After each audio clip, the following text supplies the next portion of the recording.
Hello friends, road and recharge की ongoing technical master class series में हम बात कर रहे हैं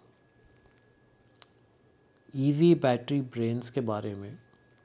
और आज मैं बात करना चाहता हूँ एक बहुत ही प्रैक्टिकल एस्पेक्ट के बारे में, in continuation to LFP versus NMC, जो हमारे एपिसोड 3 में हमने डिस्कस किया डिटेल में। तो उसी कॉन्टेक्स्ट में आज मैं एक फर्दर प्रैक्टिकल एंगल, जिसको कि मैं कॉस्ट वर्सेस एफिशिएंसी के रूप में रखता हूँ, तो इसमें मैं दो प्रैक्टिकल एग्जांपल ले रहा हूँ। एक मैं जो क्रेटा ईवी जो मैं खुद ड्राइव करता हूँ 42 किलोवाट की, जो कि एनएमसी बैटरी यूज़ करती है। और दूसरा एग्जांपल मैं XC9 महिंद्रा का लेना चाहता हूँ 79 किलोवाट का। ये जो कंपैरिजन है बेसिकली ये आपको समझाने के हिसाब से है, आपके अवेयरनेस के हिसाब से है।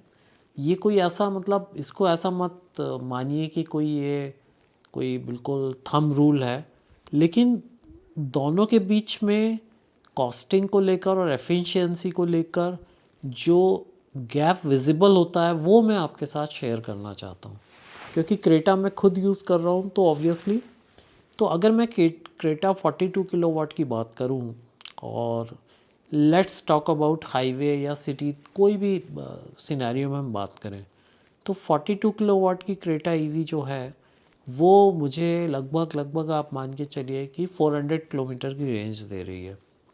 वेयर एज अगर आप बात करें हाईवे पे क्रेटा कम देती है, 380 के आसपास माने अपन, 380 से 400 की एक ब्रॉड रेंज या 370 से 400 की ब्रॉड रेंज पकड़ता हूँ मैं।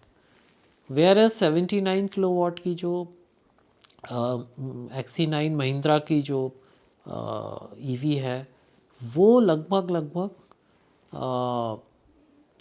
475 से 500 किलोमीटर या 5 कुछ केसेस में 500 प्लस भी जा रही है। तो अंडरस्टैंडिंग और एक एग्ज़ाम्पल को समझने के हिसाब से हम ये मान लेते हैं कि महिंद्रा XC9 जो है वो एवरेज 500 का रेंज डिलीवर कर रही है।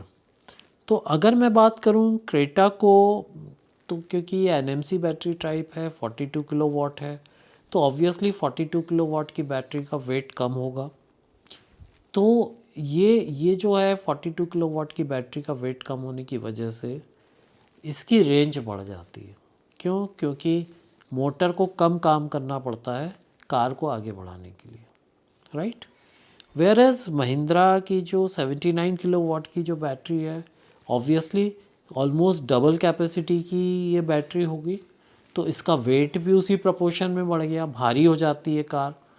और कार भारी होने से मोटर को ज़्यादा पावर चाहिए, ज़्यादा एफिशिएंसी से ज़्यादा पावर ड्रॉ करके उसको मूव करेगी, तो पावर कंजम्पशन उसमें बढ़ जाएगा, यानी बिजली का खर्च बढ़ जाएगा जैसे ही वेट हमारा बढ़ता है। तो अगर हम एक जो मार्केट में प्रिवेलिंग रेट है चार्जिंग का, अगर मैं 22 रुपये, आप देखेंगे एवरेज सभी जगह 22 रुपये के आसपास का रेट है, तो अगर मैं 22 रुपये के हिसाब से कैलकुलेट करूं, और जो टेबल आप देख रहे हैं स्क्रीन पे, तो क्रेटा ईवी जिसकी 42 किलोवाट की जो है कैपेसिटी है, और इसको चार्ज करने के लिए लगभग पूरा अगर मैं फुल चार्ज करता हूँ तो मुझे 924 रुपीज़ जो है ये स्पेंड करने पड़ते हैं। वेयर एज महिंद्रा की जो 79 किलोवाट की जो बैटरी है, इसको चार्ज करने के लिए मुझे लगभग मान के चलिए आप कि 22 रुपये के हिसाब से तो 1738 रुपीज़ जो है ये स्पेंड करने पड़ेंगे। और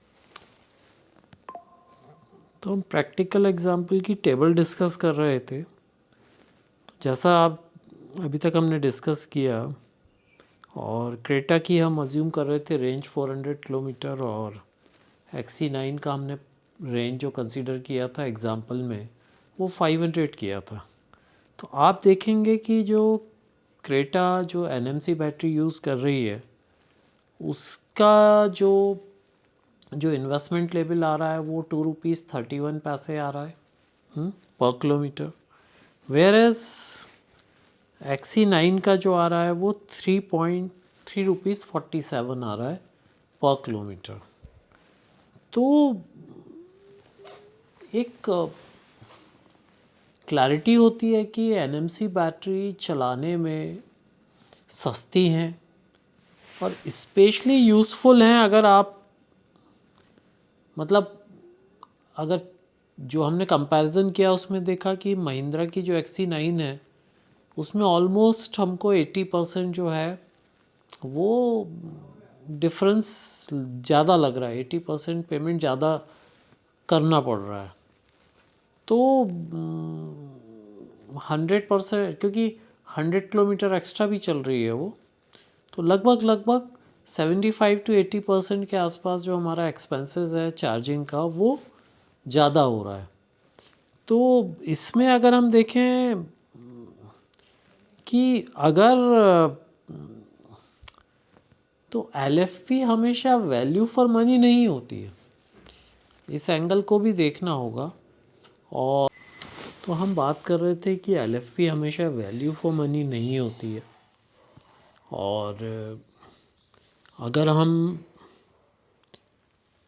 हमारी रनिंग ज़्यादा है और अगर हम कंटिन्यूसली बाहर चार्ज करते हैं, DC से चार्ज करते हैं, तो LFP हमें महंगी पड़ सकती है। लेकिन LFP की बैटरी लाइफ और LFP की सेफ्टी ज़्यादा होती है, ये भी एक फैक्ट है। अब एक और टर्म है जो मैं यहाँ पर डिस्कस करना चाहता हूँ, वो है चार्जिंग एफिशिएंसी। तो LFP बैटरी जब चार्ज होती है तो उसमें हीट कम जनरेट होती है। तो almost I can say that कि LFP बैटरी की जो एफिशिएंसी होती है वो 96 से 98% तक होती है। लेकिन NMC बैटरी जब चार्ज होती हैं तो वो हीट ज़्यादा जनरेट करती हैं, इसीलिए NMC बैटरी को कूलिंग सिस्टम यूज़ करना पड़ता है, जिससे कि लगभग 5% के आसपास इलेक्ट्रिसिटी जो है वो केवल बैटरी को कूल करने में चली जाती है। तो जो एग्ज़ाम्पल हम देख रहे थे Creta NMC versus EV9 Mahindra का जो LFP है, तो जो डिफरेंस आ रहा था कि 80%, तो वो 80% ना होकर प्रिसाइजली अगर हम चार्जिंग लॉसेस को भी, जिसको चार्जिंग एफिशिएंसी पैरामीटर कहते हैं, उसको कंसीडर करें तो वो 80% से थोड़ा कम हो जाएगा। आई थिंक वो 72% के आसपास हो जाएगा। तो अगर एब्सोल्यूट टर्म में देखें तो ये भी काफ़ी बड़ा, इन आइसोलेशन काफ़ी बड़ा सेविंग फैक्टर है।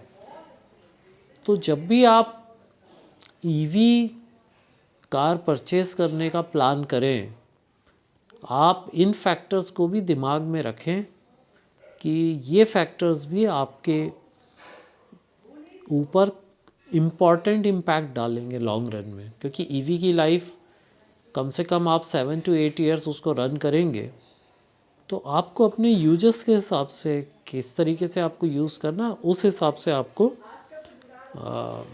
देखना होगा। और तो हम यही कह सकते हैं कि जो NMC है वो परफॉर्मेंस और एफिशिएंसी के हिसाब से बेस्ट है, और LFP जो है वो बैटरी लाइफ और सेफ्टी, लेकिन चार्जिंग एक्सपेंसेस उसमें ज़्यादा है।